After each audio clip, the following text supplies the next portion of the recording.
கிட்டத்தட்ட ஒரு 2 மாசமா வீடு டீப் கிளீனிங்ன்றது பண்ணாமலே அப்படியே கிடக்கு. கடைசியா பொங்கலுக்கு பண்ணது. இன்னைக்கு பண்ணிக்கலாம், நாளைக்கு பண்ணிக்கலாம், இன்னொரு நாளைக்கு பண்ணிக்கலாம். இப்படியே தள்ளி தள்ளி கிட்டத்தட்ட 2 மாசம் கிட்ட ஆயிடுச்சு. கை வைக்கிற எல்லாம் தூசி ஒட்டடையா தான் அங்கங்க வீட்ல இருக்கு.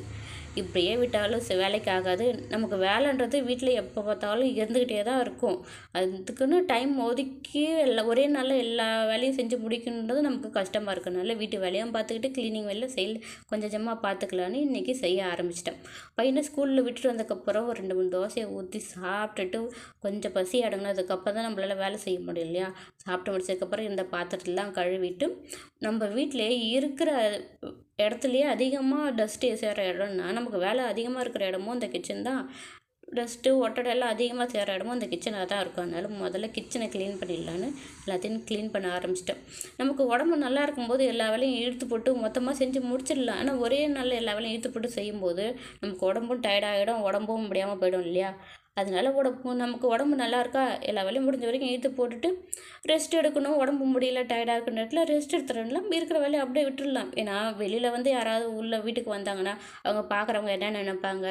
நம்ம வீட்டை எப்போவுமே தலை சுத்தமாக வச்சுக்கிட்டு நம்ம அப்பப்போ தொடச்சிட்டு க்ளீன் பண்ணிக்கிட்டே இருந்தால் நம்மளோட ரெஸ்ட் எப்போ தான் எடுக்கிறது? ரெஸ்ட் எடுக்கணும்னு தோணுச்சுன்னா ரெஸ்ட் எடுத்துப்போம்.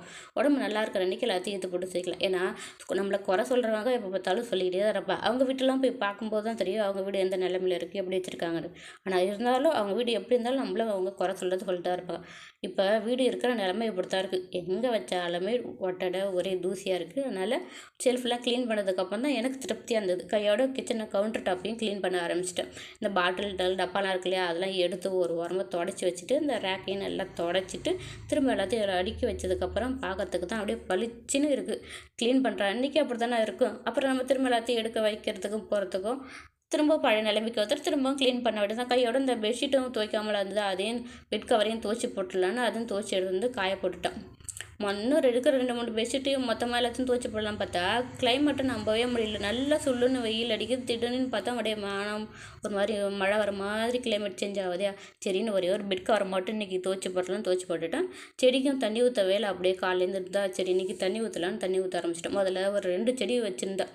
உருளைக்கிழங்கு செடி இருந்தது, இந்த கற்பூரவள்ளி செடியும். உருளைக்கிழங்கு செடியில் தண்ணி அதிகமாக ஊற்ற ஆரம்பிச்சிட்டோம் போல் அது தண்ணி தேங்கி தேங்கி அழுகி போன மாதிரி ஒரு மாதிரி செடி வீணாக போயிடுச்சதுனால அதை ஒரு ஓரமாக கட்டிட்டு இந்த கற்பூரவள்ளி செடி மட்டும் மெயின்டைன் பண்ணிகிட்ருக்கேன். இந்த செடியில் மண்டெல்லாம் பட்டு ரொம்ப செடி இலையெல்லாம் அழுக்காக இருக்கிற மாதிரி அதுலேயும் மேலே தண்ணி தெளித்து விட்டுட்டு தண்ணியெலாம் ஊற்றுனதுக்கப்புறம் செடியில் கை வைக்கும்போது அவ்வளோ வாசனையாக இருக்கும். ஒன்று தான் வச்சேன், நல்லா பெருசாக தளர்ந்து வந்து பார்க்கறதுக்கு செடி ரொம்பவே சூப்பராக இருக்குது.